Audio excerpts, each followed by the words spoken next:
A paz do Senhor, amados irmãos, que Deus vos abençoe grandemente em nome do Senhor Jesus. Eu sou o pastor Sérgio, da Igreja Bíblica Formosa.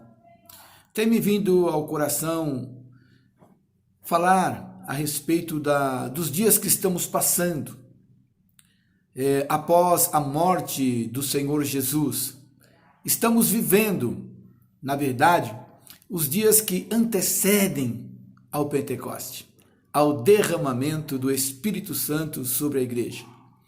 Hoje, na verdade, quarta-feira, no calendário judaico, é dia 21 de Nisan, de 5.780. Para nós, dia 15 de abril de 2020. Então, na verdade, fazem 4 dias que Jesus ele ressuscitou. Mas olha que o Senhor Jesus, nesses dias já ressurreto, Jesus não para. Jesus ele continua trabalhando, agora numa árdua missão de arrebanhar os seus discípulos, pois diante da crucificação, os seus discípulos ficaram de alguma forma muito atemorizados. A Bíblia nos diz que eles fugiram.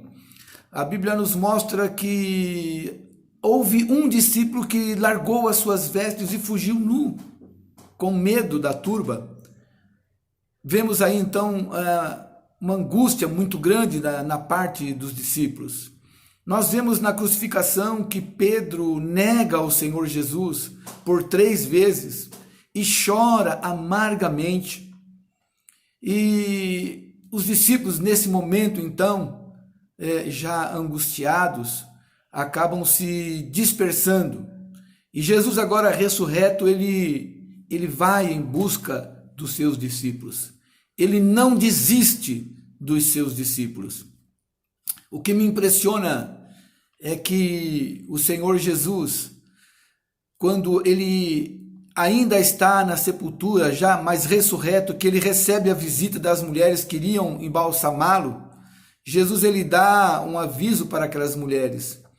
Diz assim: olha, vá, diga aos discípulos e diga a Pedro que eu vou para a Galileia. Jesus faz questão de mandar um recado para aquele que o traiu, para aquele que o negou por 3 vezes, vamos dizer assim.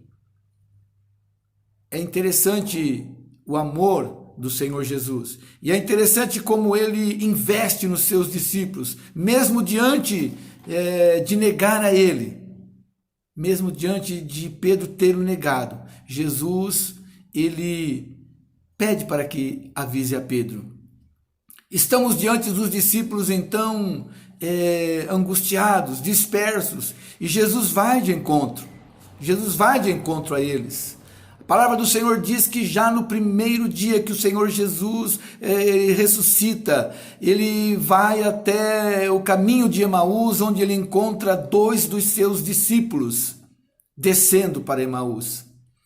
Já numa jornada de aproximadamente 60 estádios, ou seja, aproximadamente 11 quilômetros. E aqueles homens descendo a pé, a palavra diz que eles comentavam a respeito do Senhor Jesus, mas angustiados, mais tristes. Jesus se aproxima perto deles e diz: o que vocês estão comentando? Jesus como um forasteiro, Jesus como alguém que eles não conheciam. Jesus não se deu a conhecer, a palavra diz. E aqueles homens olham para Jesus e dizem: só tu és forasteiro, só tu és peregrino em Israel. Não sabe o que aconteceu ao Senhor Jesus, varão de Deus, homem de autoridade. Não sabe que o crucificaram e que ele nos disse que ao 3º dia ele ressuscitaria. Mas já é hoje o 3º dia e ele ainda não ressuscitou. Vejam que o coração daqueles homens estavam desacreditado. Mas Jesus, se aproximando deles, diz: ó tardos e nécios de coração, para crerem tudo aquilo que os profetas disse.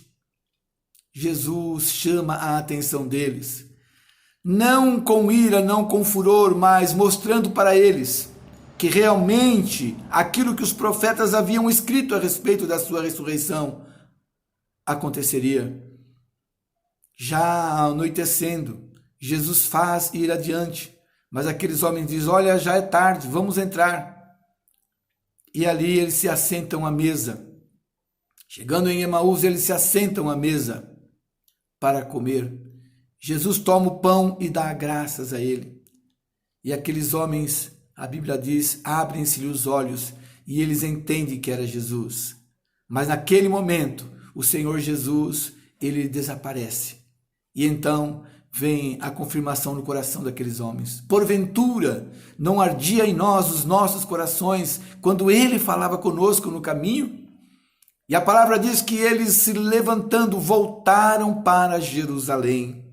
Olha Jesus começando a arrebanhar o seu povo. Olha Jesus começando a arrebanhar os seus discípulos que ele havia discipulado, que ele havia confiado, sabendo e tendo certeza que eles levariam avante o evangelho que ele veio pregar, que ele se entregou na cruz. Glorificado seja o nome do Senhor Jesus. Mas agora eu enxergo Pedro já angustiado, Pedro triste, mesmo depois de ter tido algum encontro com o Senhor. Pedro olha para os discípulos e diz assim: eu vou pescar. E os discípulos dizem: nós iremos contigo. E eles vão à pesca. Mas a Bíblia diz: naquela noite não pescaram nada. E de madrugada voltando, enxergaram alguém na praia. E alguém dizendo: tens algo para comer? E eles disseram: nesta noite nós não pescamos nada. E aquele homem diz: lançai a rede para o lado direito. E eles lançaram a rede. E a palavra diz que a rede veio carregada com 153 grandes peixes. Quando João olha esse milagre, João diz para Pedro: é o Senhor. Ele entendeu que era o Senhor. Porque na sua chamada, ou quando o Senhor escolheu a Pedro para ser o líder da igreja, a mesma coisa havia acontecido, a mesma pescaria, não tendo pescado nada no princípio do ministério. A palavra diz que Pedro, obedecendo à voz do Senhor, lançou as suas redes e também foram cheias de peixe. E agora Jesus repete a cena para eles entenderem que ele era o Senhor e que havia sido ressurreto. Pedro, quando entende que é o Senhor Jesus, coloca as suas vestes e se lança no mar para ir de encontro ao Mestre. E chegando ali, o Senhor se identifica a eles com o pão, dando a eles o pão e o peixe para comer. Jesus resgatando os seus discípulos, aqueles que haviam fugido, aqueles que o haviam negado. Nesta manhã, estou aqui para te dizer que Deus não desistiu de você, que Deus não desiste de nós, que o Senhor sempre está nos buscando, mesmo em momentos de desespero, mesmo em momentos de derrota. O Senhor está nos buscando a cada um, porque Ele confiou a nós o seu reino. Já agora os discípulos, todos trancados ainda dentro do lar, dentro de sua casa, de uma casa, vamos dizer assim. A palavra diz que o Senhor Jesus se faz presente no meio deles e diz: paz seja convosco. Jesus traz a paz. Jesus traz a paz mesmo em momentos de maior angústia, de maior tribulação, de maior perseguição. Jesus traz a paz. E tendo dito isto, a palavra diz: soprou sobre eles o Espírito Santo e disse: assim como o Pai me enviou a mim, eu vos envio a vós. Amados, não se preocupe com a perseguição, não se preocupe com os problemas, com as dificuldades. Jesus continua trabalhando, arrebanhando o seu povo. Você faz parte do rebanho do Senhor. Olha, estamos aí há poucos dias antecedendo o Pentecoste, quando a igreja ela é coroada com o Espírito Santo. O Espírito Santo foi derramado e agora ele está no meio da igreja, trabalhando. Ele não desistiu de você. Glorificado seja o nome do Senhor. Fique com essa palavra. Deus te abençoe grandemente em nome do Senhor Jesus. Pai, Abençoa, Senhor, a cada um que ouvir esta palavra, Senhor. Meu Deus, que o teu Espírito Santo, Senhor, seja, ó Deus de Israel, com os teus servos. Que agracie, Senhor, que cada um dos teus filhos seja, Senhor, um instrumento na mão do teu Espírito Santo. Em nome do Senhor Jesus. Deus te abençoe grandemente. Shalom Hashem.